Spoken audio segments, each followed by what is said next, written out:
It's Shakespeare under the stars. You couldn't really have a more beautiful place to do it. It's a fresh take on it. It's very physical, it's very knockabout, it's almost commedia. Friska, enerġetika u b'teknika ġdida.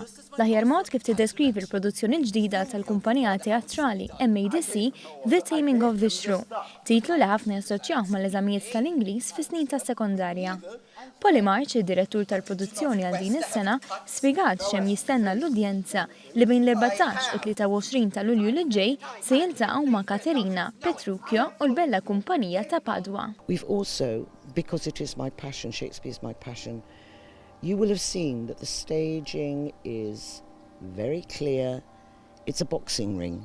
The front row is 1 metre away from that bottom step. You are there watching. You're totally involved.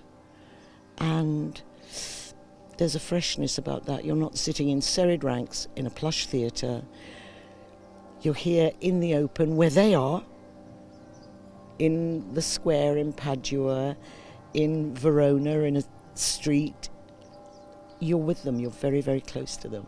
I think it's very refreshing to be so close and so involved. The Taming of the Shrew laqana ma' Petruchio li għal-flus lesti jżewweġ lil-mara li hija magħrufa fir-raħal li hija kemm xejn eċċentrika. Għal-ħafna hija storja antifeminista dwar raġel li jrid jimmansa lil martu. Iżda March hija ta' fema differenti. Actually, it's two people who they were made for each other. No other man or woman would have done for them. It's a marriage made in heaven. They'll have terrible rows. There'll be lots of screaming and shouting. They'll have a wonderful time making up.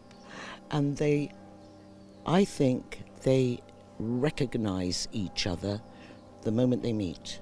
And what we've explored are all those shades of love.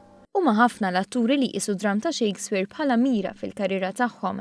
Tkellimna ma' Ramber ta' Tartu Kertmeli, tnejn mill-atturi f'The Taming of the Shrew, li għaddew il-ħsibijiet tagħhom dwar dan. Huwa pjuttost strett għax ovvjament għandek bżonn toqgħod statika s-affarijiet bħal il-beat u r-ritmu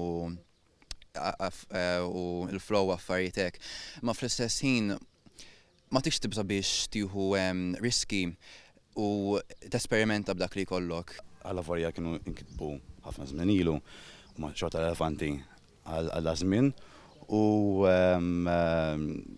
kull attur ikun jista' jagħti dak li tgħallem f'plays oħra jista' jitransferxihom f'play ta' Shakespeare ukoll. So hija pass mhux ngħid importanti, imma ħaġa li naħseb li jogħġbok u ma jogħġbok Shakespeare għandek tipprova tużem.